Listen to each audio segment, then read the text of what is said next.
There must be green onions, chickens, and ginger. Pour water into the pot. Then, cover and heat the pot.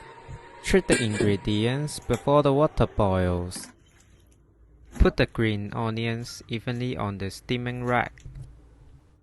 Cut the ginger into thin slices and put on top of the green onions to remove the chicken smell.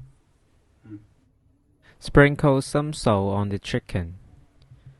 Massage it with your hands and place it on the steaming rack. After the water is boiled, add the ingredients. Add the shochu to the water and steam for 30 minutes. After steaming,